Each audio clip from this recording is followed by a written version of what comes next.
Vous êtes sur la 440 du Bouquet Canal, vous êtes sur Pyramide TV, vous êtes dans votre émission, l'émission planétaire, l'émission universelle, votre émission au féminin qui transcende les âmes et les cœurs.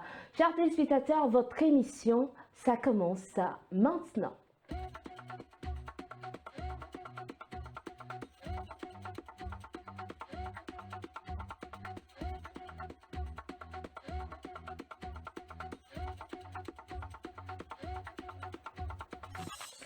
On parle aujourd'hui de femmes, on parle de violence conjugale. On en parle sur ce plateau avec nos deux invités. Il est communicant, Robert Tsamadi est sur ce plateau avec nous. Robert, bienvenue. Merci. Merci. Je profite de l'occasion pour dire un bonjour à Axel depuis Canada et tous ceux qui nous suivent depuis Niamey au Niger. Merci beaucoup. Et ensuite, elle est présidente nationale du MAJ Togo, Samantha Mayaba, est sur ce plateau. Samantha, bienvenue. Merci, bonsoir et merci également à tous les téléspectateurs et spectatrices de la Pyramide TV. Un plaisir pour moi de partager une seconde fois ce plateau. Merci à vous, merci d'être venu pour ce partage. On parle de violence conjugale. Déjà, quand peut-on parler de violence conjugale? Alors pour moi, lorsqu'on parle de violence conjugale, c'est d'abord un état de pression, un état de timidation ou d'intimidation, voilà, de domination qu'un conjoint exerce sur son partenaire. Et dans ce cas-là, on peut parler de violence. Ça peut être sur le plan moral, ça peut être psychologique, ça peut être physique, ça peut également être verbal, voire sexuel.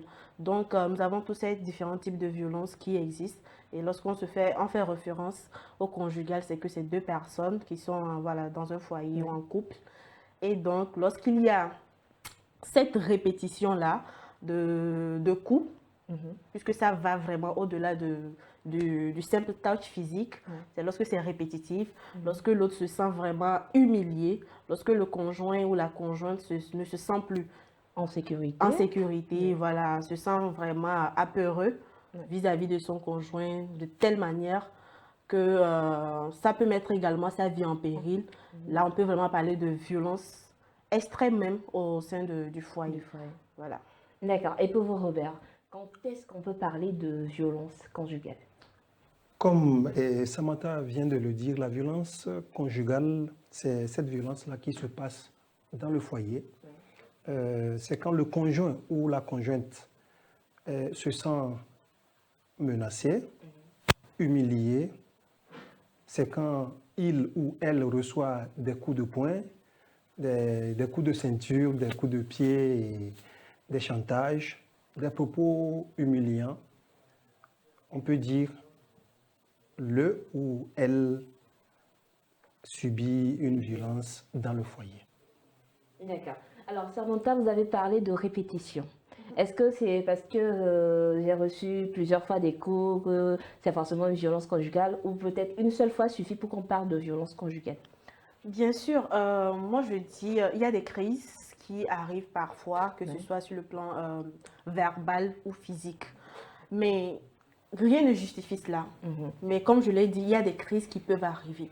Et lorsque ça arrive une fois, déjà il faut prendre ses gardes, voilà. Il faut commencer à faire très attention et surveiller les comportements du partenaire. La personne peut revenir présenter ses excuses, mais il faut vraiment faire un suivi du changement du comportement de ce partenaire. Et pour moi, lorsque ça se répète encore une seconde fois, c'est qu'il est temps vraiment d'agir. Parce que ce n'est plus une crise qui est vraiment passagère, mais c'est vraiment un acte qui a été commis.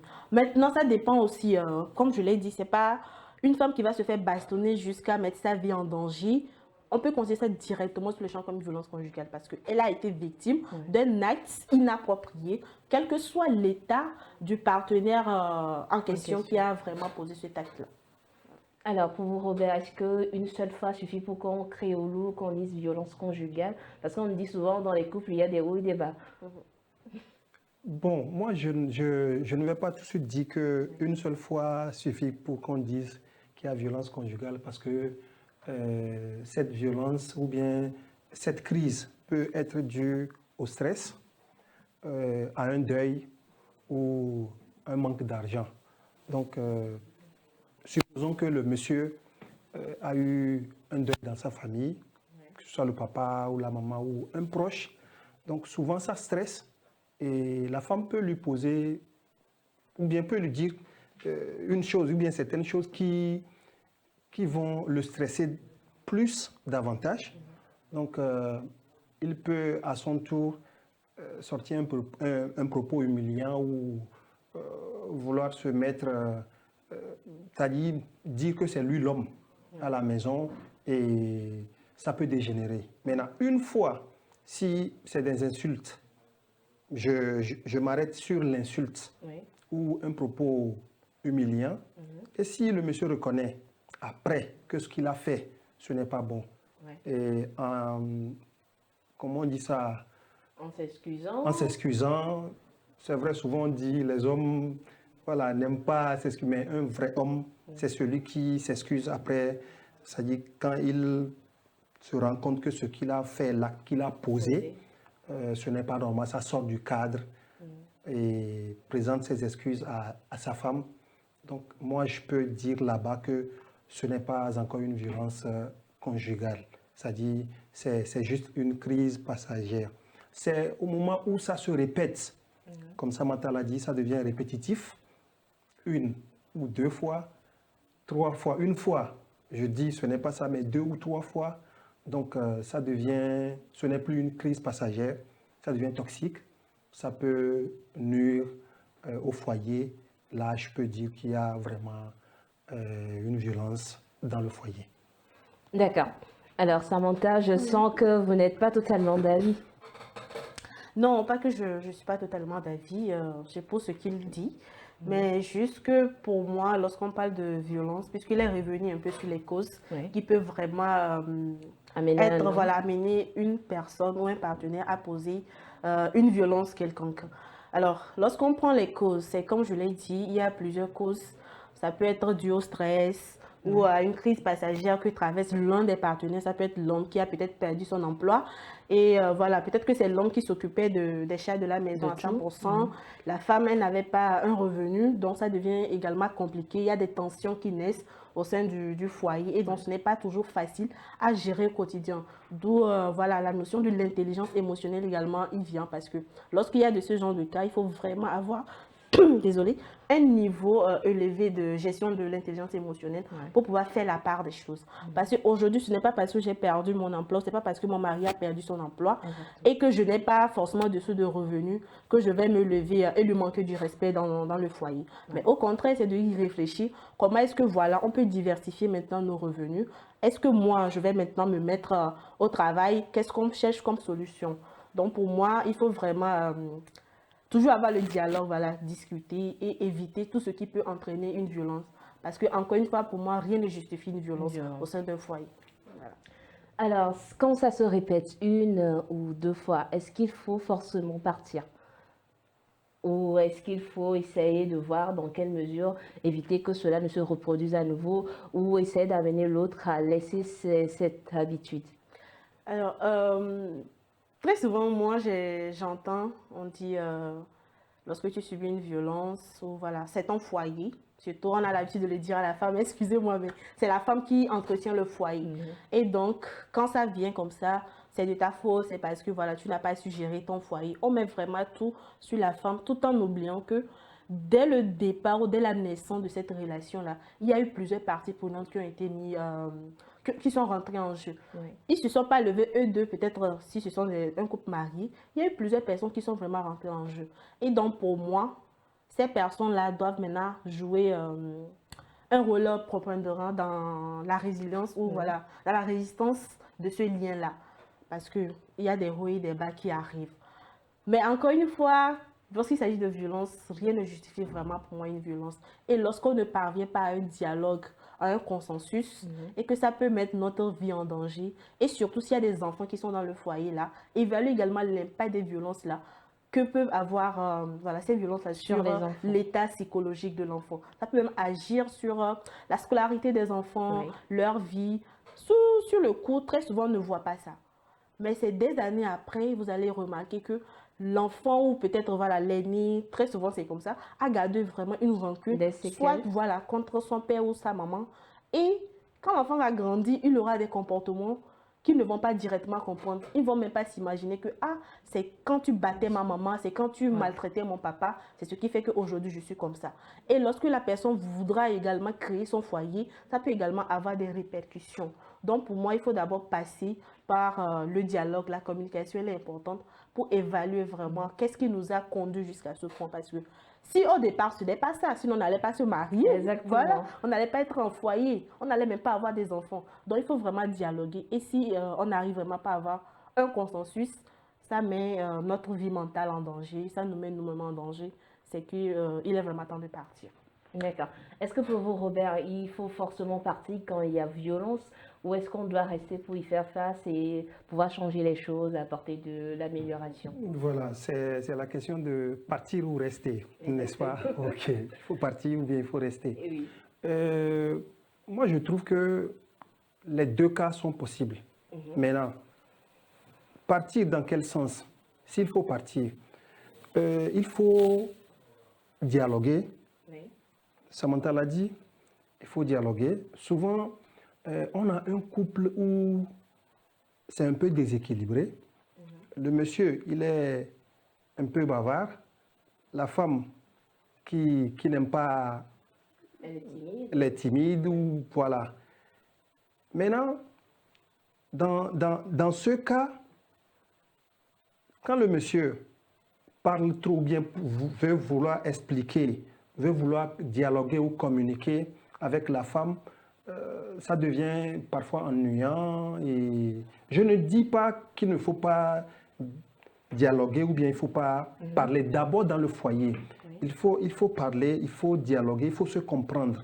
Quand il y a quand il y a cette violence conjugale, si c'est le monsieur qui est le bourreau entre griffes, si c'est la femme qui est la victime, donc le monsieur doit vouloir s'expliquer, parler avec la femme d'abord, parce que si on est marié, nul ne veut voir sa femme le quitter hein, pour rien au monde.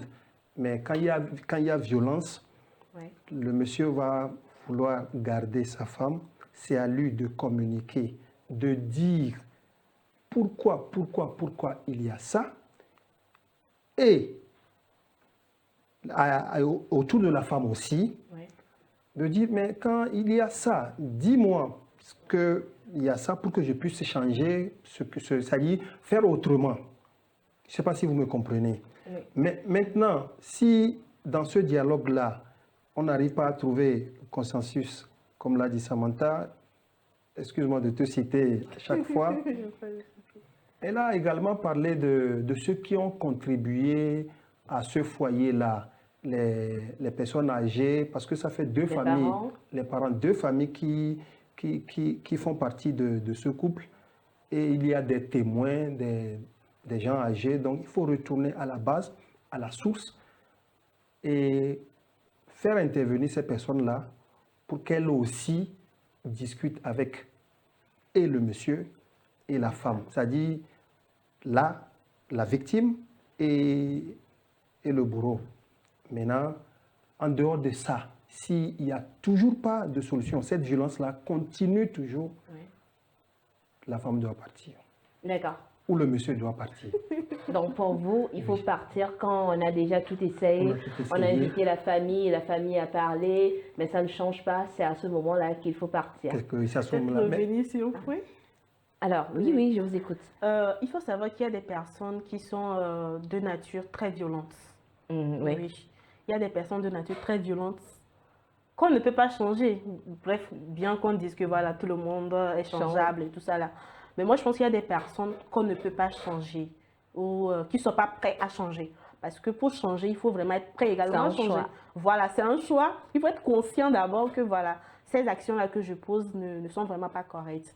Pourquoi je le dis? Parce qu'il y a des personnes, puisque nous sommes en train de parler du dialogue, de la communication, mais il y a certaines personnes, sincèrement, peu importe le consensus qu'on va vouloir trouver, lorsque la femme va vouloir, lorsqu'il y aura un second problème, la personne va agir également comme ça. Et il y a des hommes également qui ne parlent pas beaucoup. Donc ces personnes-là sont toujours dans le physique. beaucoup plus pragmatique. De la même manière qu'il y a certaines femmes aussi qui aiment beaucoup parler. Et il y a un déséquilibre, ça ne peut toujours pas marcher. Et moi, je me dis chaque fois que des fois, il faut revenir vraiment pour voir le type de personnalité que nous sommes. Parce que si nous sommes vraiment de telle manière, il y aura toujours des malentendus qui peuvent vraiment causer toutes ces violences-là dont nous sommes en train de parler. Et donc, pour moi, pour ces personnes-là qu'on ne peut pas changer, qui ne sont pas prêts à changer, vaut mieux protéger sa vie que d'attendre encore une seconde action qui, on ne sait jamais, peut te conduire à un cimetière. D'accord. Est-ce que peut-être l'erreur, c'était dès le départ? Est-ce que peut-être les deux personnes n'ont pas peut-être pris suffisamment le temps de se connaître, de savoir que elle est violente, il est violent, ou bien d'où vient le problème? Quand est-ce que la personne se transforme? Parce que quand on rencontre la personne, on se dit non, il est doué, attentionné, mais à quel moment cette personne se transforme? Oui. À quel moment cette personne-là se transforme? N'oublions pas qu'on est dans une génération qu'on appelle génération tête baissée ou génération TikTok, Oui.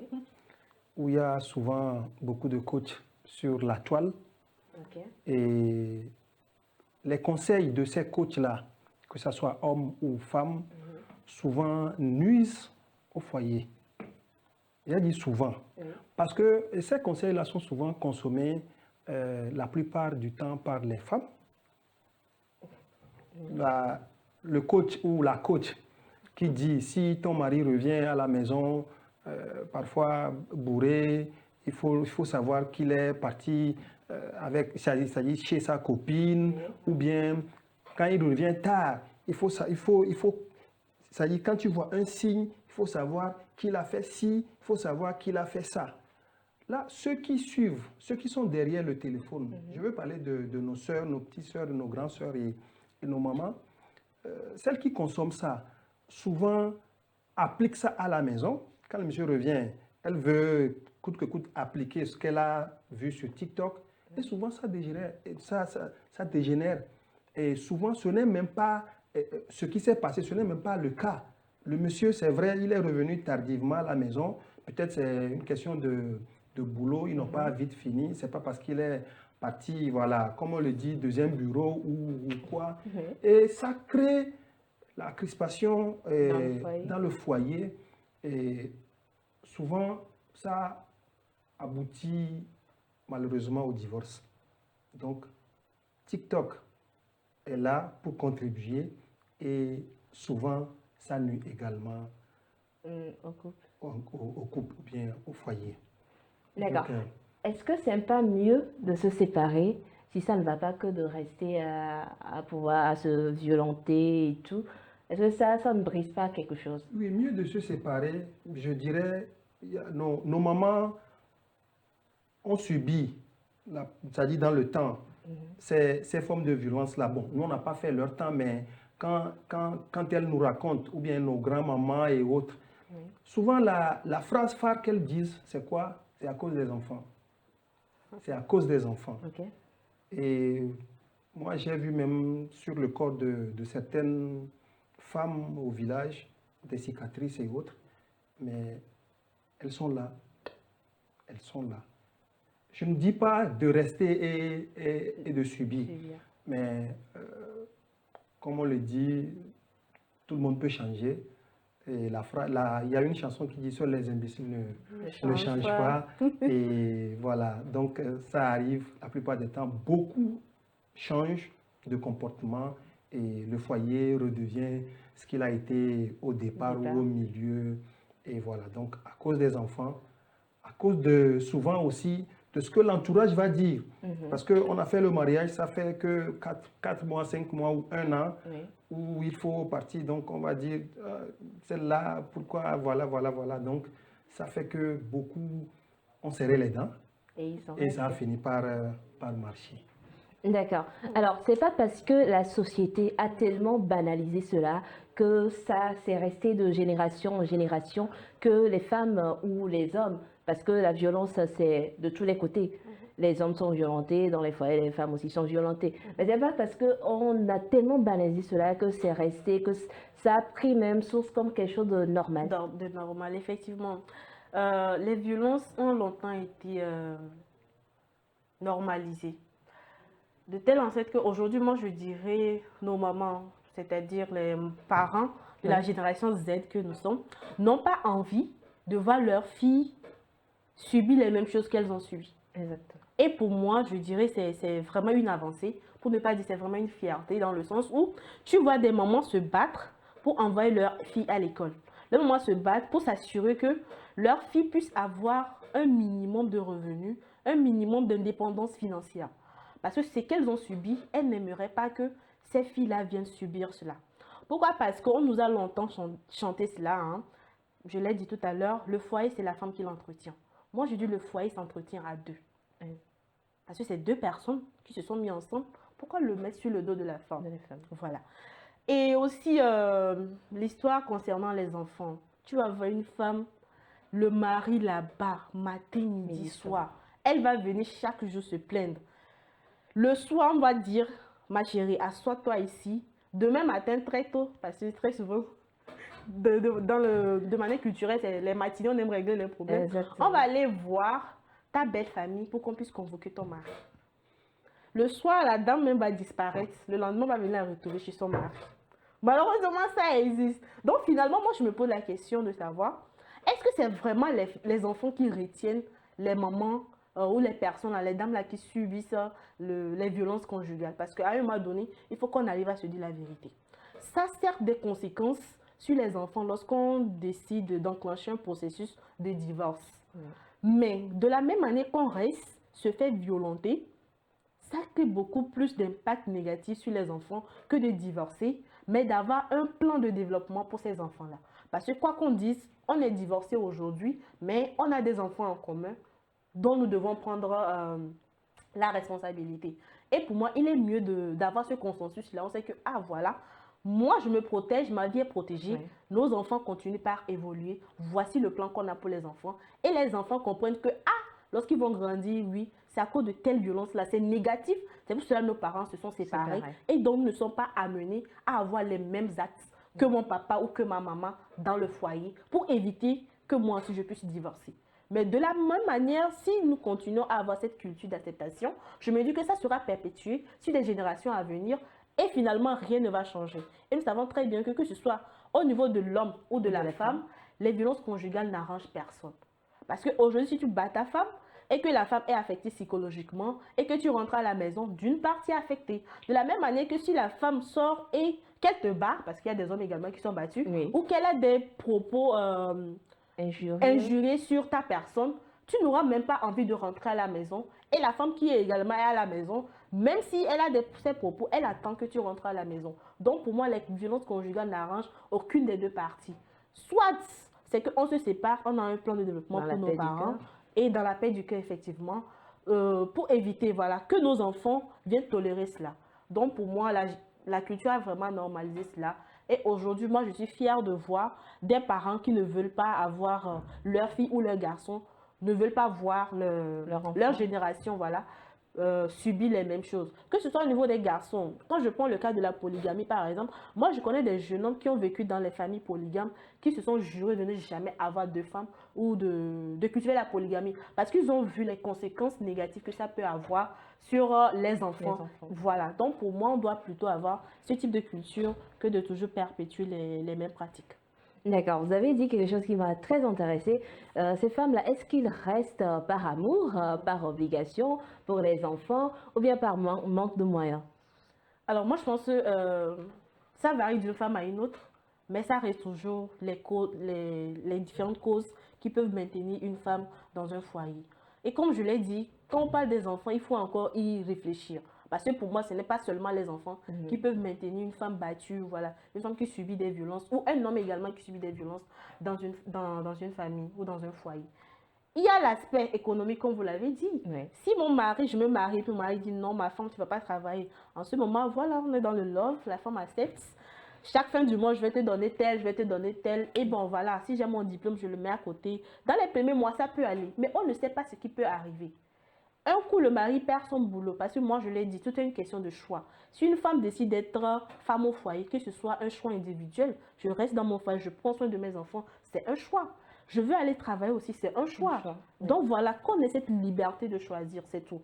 Et maintenant, l'indépendance économique, si je n'ai pas de sous de revenus et que je suis dépendant de mon mari, 1 an, 2 ans, 5 ans, et à un moment donné, il commence pas à me battre, j'ai perdu beaucoup de choses dans les 5 années. Comment est-ce que je peux me rattraper? Donc, tout ça l'a fait que c'est du bon. Je vais rester. Après tout, j'irai où? Il y a ça aussi. Oui, exactement. J'irai où? Qu'est-ce que j'ai fondé? Au-delà de ça, il y a le regard de la famille et de la société. On va dire, ah, donc tu n'as pas pu. Nous-mêmes, on savait, le comportement que tu avais, on savait que tu n'allais pas rester dans le foyer là. Donc, il y a tous ces regards-là qui font que, voilà, il y en a qui décident de rester. Effectivement, Samantha a parlé de, tu as dit des cas de, est-ce qu'il faut rester ou partir, si je reviens un peu. Elle a dit si c'est les enfants qui retiennent la femme, il faut y penser, parce que souvent, si c'est à cause des enfants, je vais dire à cause des enfants, je reste et je subis cette violence-là. Je peux dire aujourd'hui que la violence, elle est contagieuse, hein. La violence conjugale, elle est contagieuse parce que quand ça se passe, premièrement, si les enfants c'est-à-dire ne sont pas à côté, mais les enfants finiront par savoir, par comprendre que c'est ça qui se passe. Et souvent même sont témoins de ces scènes-là. Et l'enfant, le garçon ou la femme, surtout, je vais prendre le cas du garçon, peut aussi, à son âge avancé, quand il va se marier et autres, peut reproduire certaines scènes, certaines choses. Pour ne pas dire, c'est-à-dire pratique. C'est-à-dire, il reproduit pratiquement ce qui va se passer. Parce qu'on est à l'image de nos parents, comme on le dit, et on veut être le modèle. C'est-à-dire, nos parents sont nos modèles. Donc, ça peut se reproduire dans le foyer. Donc, ça se perpétue et ça part de génération en génération. Alors, le temps qui nous est imparti pour cette première partie est déjà à sa fin. Chers téléspectateurs, merci de votre confiance. Vous êtes de plus en plus nombreux et nombreuses à nous suivre chaque mardi à 13 h sur la télévision. La deuxième partie, c'est pour mardi prochain. Bye bye.